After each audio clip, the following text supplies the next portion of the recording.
Hey everybody, welcome to another Learning Lab with Mr. Davis. We're going to take a second here to start talking about early English settlements in America. Today's story starts off with the first attempt to settle the New World in North America. We're going to start talking about the first colony of Roanoke. The reason why I say it with such ominous tones is because it's one of the greatest mysteries in American history. See what I did there? I made a rhyme. All right, let's jump in and see if we can't solve this mystery together.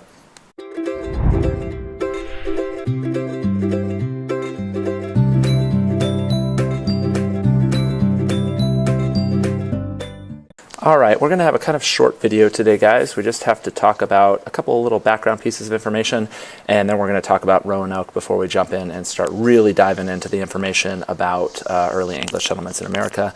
Your topic here for this first presentation and first set of notes is going to be early English settlements, Roanoke, which is what we're going to talk about today. Your essential question, which needs to go up in the essential question box at the top of your C Notes page, is why did the first English settlements in North America fail? All right, so once you got that written down, you can go ahead and move on to the next slide.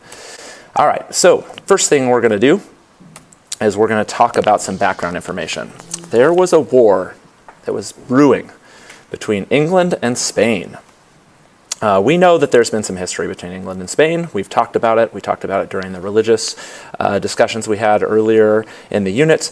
And there's also been some conflict between those religious differences, which I mentioned. But also the Spanish had basically been going over to the New World, which you know about the Incas and the Aztecs with Cortez and Pizarro. And they were doing quite well. England didn't do so well early on because Spain was essentially dominating the seas.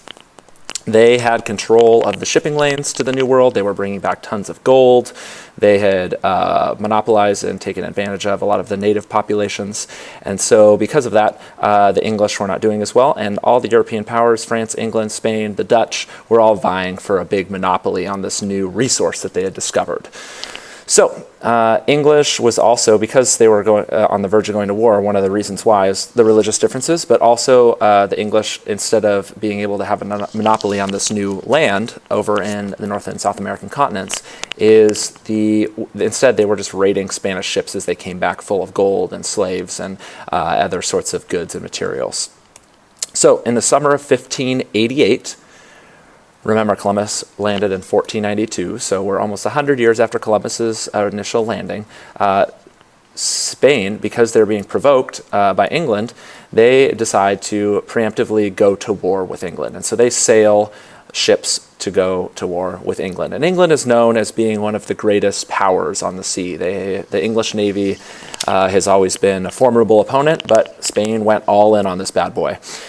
King Philip, who was the king of Spain at the time, sends about everything he has, his entire armada. 132 warships, 30,000 troops, and 2,400 guns to invade England. Well, it doesn't go well for the Spanish. Victory for England is what ends up happening. The English Navy has better ships and technology. Their ships have a much larger range than the Spanish, so they're able to, through maneuvering, stay further away than the Spanish can hit accurately and basically take out all of the Spanish ships. The English only lose 2 ships in this giant battle on the open sea. Basically what this means is this ends the control of the Spanish control of the seas. So England and other companies and countries can start sailing to the New World because Spain doesn't have this dominance on the sea anymore. That includes countries like France and the Netherlands, which are also, we call them the Dutch. So they start being able to sail to the New World. And that's what I just said. So it paves this clear path for England and other European nations to start settling and colonizing North America. All right, I said that all before I put this slide up, so I'm going to move on. If you need to stop and pause, this would be a good time. When you're done, you can unpause the video and move on. All right, so what's the deal with Roanoke? Roanoke, we call it a lost colony for a reason. Let's find out why. So the first attempt that English makes to settle North America is actually before the war with Spain.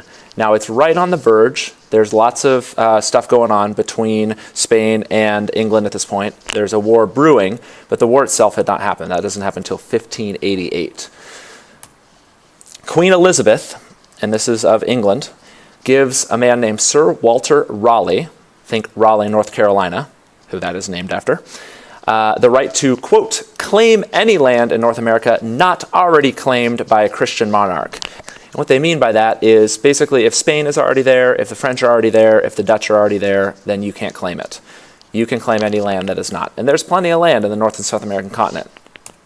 Raleigh scouts this out and decides that this island called Roanoke off the coast of present-day North Carolina is the place to go. So that's where he sets off to. The land had good farming, and he determined that the Native Americans in the area were gentle, loving, and faithful. So he thought that would be a good place to be able to settle. Once again, I'm ready to move on. If you're not done writing, go ahead and pause the video, and I'll move on when you can press play when you're ready. Roanoke. Just a couple images here to give you a shot of where exactly the colony was. Jamestown, which we have yet to talk about, but we have mentioned in class, is located in Virginia, or what is current-day Virginia, up the Chesapeake Bay, which you can see there on the top part of the image. The colony of Roanoke is just south of what is south of Virginia in what is present-day North Carolina. You can see the current border there on the map. And here's a cruder map of what they had. You can see some ships sailing down south. The Chesapeake is actually all the way up top there, and then the couple islands down south where all those ships are, that's about where Roanoke was. All right, so the Roanoke Settlements, what's going on? 1585, that's 3 years before the war with Spain. Raleigh sends 100 men only, to settle Roanoke Island. The first time they get there, they set up camp. They have a very difficult winter. The colonists are not super happy about how poorly it's going, and so they all go back to England. Now, they've set up a base. They've set up some foundation and structure. So they leave that with the hopes of being able to come back, but they all go back to resupply and see if they can't come back in a better scenario.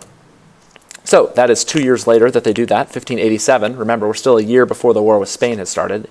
So he tries again, and he sends 91 men and 17 women, along with 9 children to Roanoke, trying to establish more of a colony, women and children coming with, families. This includes his own daughter.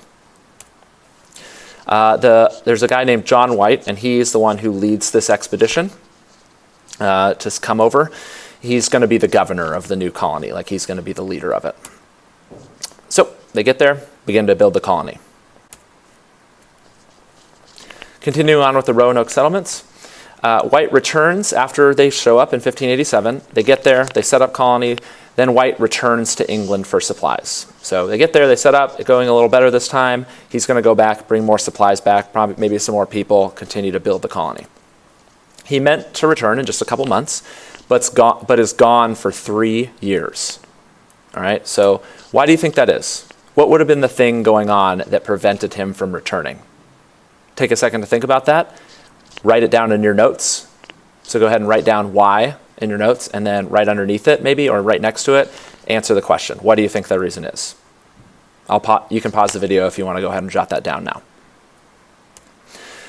When White came back to Roanoke 3 years later, he found the island deserted, gone, nothing there. The only sign that was left on the entire island was on the base that they had built, and the word that was carved into the front of the abandoned settlement, right at the beginning of it, right when you walk into the base that they had built. And there was the word Croatoan. All right, they're still hotly debated among historical circles about what happened. We don't actually know what happened to these people. 3 years, they come back, there's no burial sites, there's no dead bodies, there's no sign of a war or a battle, nothing. So all that they find is this word Croatoan. They don't leave a note, they don't leave anything else other than that. So there's much debate that goes on about what happened to these settlers. There was over 100 of them, including Sir Walter Raleigh's daughter and grandkid, and they were just gone. What do you think happened? Well, we're going to talk about that next time. All right, that's the end of this presentation. We're going to go ahead and stop here, finish up your notes, and we will see you in class.